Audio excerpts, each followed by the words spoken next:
नमस्कार, मैं हूं दर्शंकर। न्यूज बाइस्कोप में आप सबों का स्वागत है। मंत्रियों की सूची को लेकर लगातार जिच जारी है और अब कांग्रेस आरजेडी की सूची का इंतजार जेएमएम को है। उसके बाद जेएमएम ने भी अपने संभावितों की सूची बनाकर रखी है। सूत्रों के हवाले से जो हमारे पास जानकारी है हम उस पर चर्चा करेंगे। देखिए, जेएमएम से अभी दीपक बिरुआ और रामदास सोरेन का नाम लगभग तय माना जा रहा है।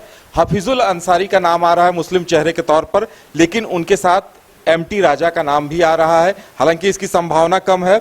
वहीं देखिए, जेएमएम के लिए इस बार महतो समीकरण काफी महत्वपूर्ण हो गया है। तो सविता महतो या मथुरा महतो को मंत्री बनाने की बातें सामने आ रही हैं और पिछली बार जो मिथिलेश ठाकुर मंत्री थे तो उनकी जगह पर सामान्य कोटे से अनंत प्रताप देव या उदय शंकर सिंह उर्फ चुन्ना सिंह का नाम सामने आ रहा है और रविंद्रनाथ महतो को स्पीकर के तौर पर देखा जा रहा है। हालांकि वो भी मंत्री बनने के दावेदारों में शामिल हैं। हमारे साथ मनीष राज और मदन है, उनसे चर्चा करेंगे।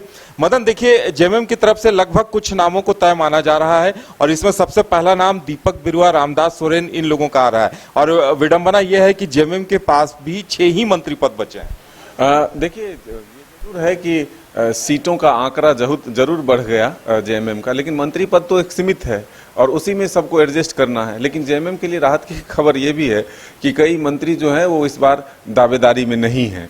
जो पहले से मंत्री थे, चाहे वो बैजनाथ राम हो, बेबी देवी हो या फिर मिथिलेश ठाकुर हो, तो उन जगहों को रिप्लेस करने में और नए चेहरों को शामिल करने में पार्टी को बहुत मुसीबतों का सामना नहीं करना है कि अगर एक का नाम कट जाता है तो वो नाराज हो जाएंगे, फिर जातीय समीकरण बिगड़ जाएगा। तो ये तमाम चीज़ें जो है इस बार फेवर में भी रहा।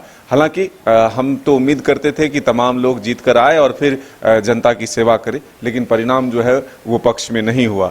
तो अब जेएमएम के पास जो दावेदार हैं फिलहाल जो जीत कर आए हैं, उसमें ये जरूर है कि चाईबासा क्षेत्र से 2 कद्दावर नेता हैं। हालांकि इस बार जोबा मांझी मंत्री बन गई हैं, तो फिर दीपक बिरुआ की दावेदारी जो है सबसे मजबूत है उस क्षेत्र से। वहीं चंपई सोरेन के रिप्लेसमेंट में रामदास सोरेन को एक टाइगर की उपाधि भी दी गई और एक जिम्मेदारी भी दी गई कोल्हान की, तो फिर से उनको एक रिपीट किया जाएगा क्योंकि महज कुछ ही वक्त के लिए उनको भी मंत्री बनाया गया था। तो रामदास सोरेन की भी दावेदारी पक्की मानी जा रही है और चंपई सोरेन के बेटे को फिर से हराकर वो आए हैं, तो एक बड़ी जिम्मेदारी उनके ऊपर थी जिसको उन्होंने पूरा किया है।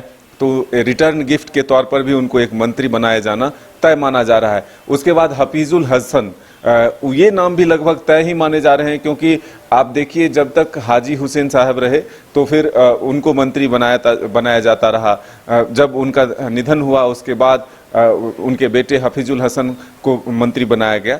तो अब फिर से एक बार वो भी जीत कर आए हैं और बीजेपी के सांसद जो निशिकांत दुबे उस क्षेत्र से आते हैं उनको एक कड़ी शिकस्त वो देते हैं। तो ऐसे में एक रिटर्न गिफ्ट उनको भी मिलेगा पार्टी की तरफ से। तो उम्मीद है कि हफीजुल हसन भी मंत्रिमंडल में शामिल होंगे।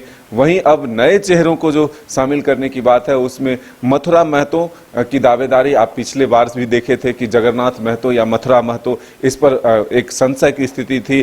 किसी के नाम पर भी चर्चा शुरू हो जाते थे कि नहीं मजबूत दावेदारी जो है जगन्नाथ महतो की है, तो फिर कोई कहते थे कि नहीं मथुरा महतो की है। तो अब जगन्नाथ महतो का निधन भी हो गया और उसके बाद उनकी पत्नी बेबी देवी मंत्री भी बनी, लेकिन उसके बाद वो अब हार गई हैं। तो वो जगह खाली है और एक बड़े चेहरे के तौर पर और पुराने नेता के तौर पर महतो समाज से मथुरा महतो आते हैं, तो एक लगभग तय माना जा रहा है। और कल उनकी भी मुलाकात जो है मुख्यमंत्री हेमंत सोरेन से हो चुकी है, तो ये माना जाए कि मथुरा महतो का नाम सबसे ऊपर है। हालांकि मतलब इसमें एक बात सामने आता है, देखिए, बेबी देवी मंत्री थी, जोबा मांझी मंत्री हुआ करती थी जेएमएम से, तो एक महिला मंत्री, अगर महिला मंत्री की बात आती है और मान लीजिए कि कांग्रेस किसी महिला को मंत्री नहीं बनाती है, तो ऐसी स्थिति में वहां पे सविता महतो का नाम भी सामने आ रहा है। लेकिन जब योगेंद्र महतो भी हैं, मथुरा महतो भी हैं, तो लेकिन अब पार्टी भी जब कोई पुराने नेता हैं तो उससे इतर महिला मंत्री के तौर पर कल्पना सोरेन भी शामिल हो सकती हैं। ये नहीं है कि महतो समाज से ही हो, किसी और कोटे से भी तो मंत्री महिला हो सकती है।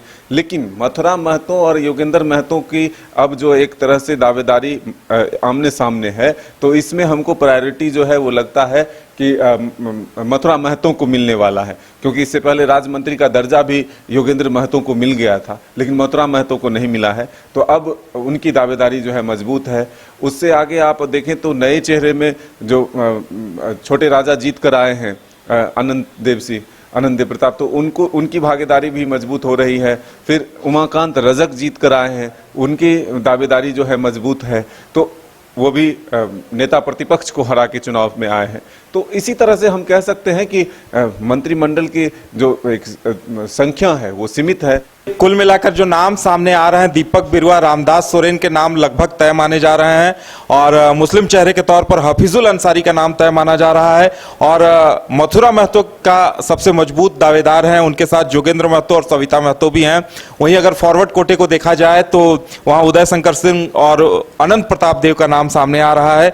दलित कोटे की अगर बात की जाए तो वहां उमाकांत रजक का नाम सामने आ रहा है और ये दलित कोटे की जगह ऐसा भी हो सकता है कि रविंद्रनाथ महतो जो पहले स्पीकर थे, उनका कार्यकाल बहुत बेहतर रहा है, हो सकता है उन्हें मंत्री पद का दायित्व दिया जाए।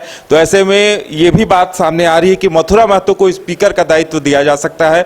तो बहरहाल हमें भी इंतजार करना होगा और ये संभावितों की सूची है जो सूत्रों के हवाले से हम तक पहुंची है। देखने वाली बात ये होगी इसमें से कौन कितना सही नाम साबित होता है। फिलहाल इतना ही, हमें दीजिए इजाजत और आप देखते रहिए न्यूज़ बाइस्कोप। नमस्कार।